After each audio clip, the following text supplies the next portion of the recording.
everybody. Hi, everybody. We're back. And today we're going to talk about our personal experience with the cranial band. Yes, this was actually Evangeline's helmet. And she ended up getting it when she was about 5 months, 6 months old or so. And what ended up happening is we noticed that she was starting to get this very significant flat spot here on the back right side of her head. And when we brought it up to the pediatrician at a couple of her monthly checkups, the pediatrician said, don't worry about it, Mommy, it'll roll back around. Her head will be fine. Once she's on her tummy more, crawling more, it'll fix itself. But I was concerned because I didn't know that that would be the case or not. And I knew these helmets existed, these cranial bands. So I got a recommendation for a specialist. Huh, Evangeline? And we went to the specialist. And the specialist said he would recommend me to the place that actually did the cranial bands. So we went and they had her pictures taken and everything, and ended up filing everything on insurance to see what would be covered. Unfortunately for us, there wasn't not really any coverage. And we decided to pursue the cranial band anyway because I was a little terrified. They told me she was a severe case with her flat head, but I'm intentionally sitting over here where you can see her head because, again, it has rounded out so beautifully and it looks great. But I do not give credit to this cranial band at all. And part of me is really just kicking myself that we even invested the money in it. And I wish I would have been just patient and listened to our pediatrician. But to all the mommy and daddies out there, you got to make your own judgment call on this and do what's right for you and your family. And just see what y'all want to do for your little one. Because, of course, I've also read the numerous stories out there from families that just sing the praises of the cranial band and talk about how their children's heads rounded out. And it's all thanks to this.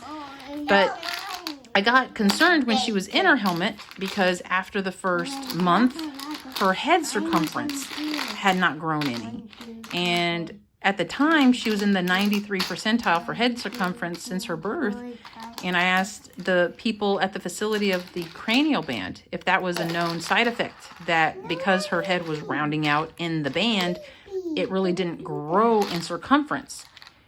And they really didn't give me a straight answer on that. They didn't tell me if that was a known situation with other children and it should just be expected. And they didn't tell me that it would be fine because her head was rounding out perfectly fine. So I didn't know what to think. And I was concerned because when I took her for her pediatrician appointment and the pediatrician would do her measurement and tell me, well, her head hasn't grown any. And I would ask them, so is it the cranial band? And he couldn't speak to that because he wasn't sure that that would be an effect. But her head was not growing in circumference at all. And there was some improvement over the months that we had the band for the shape of her head, but it was minimal from what I could tell for the about 6 months that we had the cranial band before they told us we would have to then buy a new one because she had aged out of this one. And over time, they said it just loses its hold and it's not quite as solid as a band as it needs to be.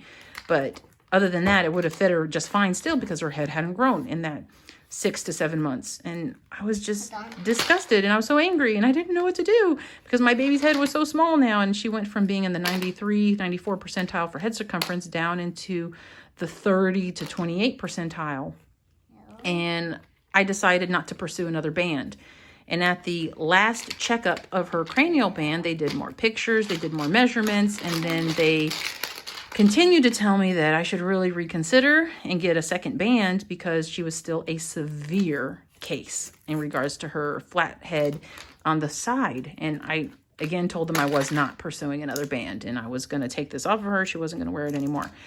And at that point, over the next several months, her head continued to round out and you could start to feel where it was filling out here at the bottom and on the top. And all on its own, no cranial band, no other interventions.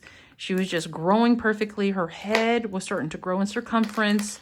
So at her following checkups, she was going up in percentile again from about 28, 30 percentile up to 40 and up to 45. And now again, she's 2 years old and we're up into the 75 percentile. So she's catching up and again, I don't know that that was a side effect and it would have been fine anyway. And her head would have just grown back to where it needed to be once it was off. But her head's rounded out. I could have saved hundreds and hundreds of dollars of not using this and been just fine. Because again, we took it off and at that point, her head has rounded out beautifully. And she looks great. And I'm going to give a view from up top. Let me see if I can get her to let me show you all again. Well, I'm not quite getting the angle. Let me see, Miss Evangeline. There we go. There you are. And, well, her hair's kind of in the way. But, again, it's rounded out. She looks great. She's probably still got a little bit of an angle in it, but definitely nowhere near what it was before. And again, she was a severe case. So even from the side view here, you didn't see quite the rounded head part here on the back that you do now. And I intentionally pulled her hair up as best I can up in that rubber band to try and be honest about what I was saying in regards to her head correcting itself in the rounding out of the back from where it was really flat here on the right side. Yeah. So again, you all have to make your own judgment call on this. I will tell all the parents that are deciding whether or not to do this, don't be afraid of it, because if your fear is the discomfort of your infant, she didn't really seem to mind it. She put it on the first day. She kind of played with it a little bit. Her first night in the cranial band was a bit miserable for her. She adjusted to it in that first night. And then the second day, she was a champ. She didn't even notice it. She slept in it. She took her nap in it. She was able to eat in it, go in the car. Her car seat was no issue with the cranial band, because the guidance, again, is you're wearing this for 23 hours of the day. And the expectation is you're taking it off daily to wipe it out and clean it, disinfect it. And then for bath time, of course, she's not wearing it in the bath and not getting it wet. And then once her hair is dry from the bath, then you would put this back on her head, or his head, of course, if you got a son. But we, again, had our own personal experience with this. I wish we had not done it. I wish I hadn't spent the money, because she, again, her head it rounded back out. She's growing. Her head is growing in circumference, and she's doing great. And she's brilliant and smart. Aren't you, Evangeline? Are you brilliant and smart? Yes? Say, this is my bedroom. We're in Evangeline's bedroom today, huh, Alicia? Evangeline, is this your bedroom? Yeah, not a little room. Yes, not Alicia.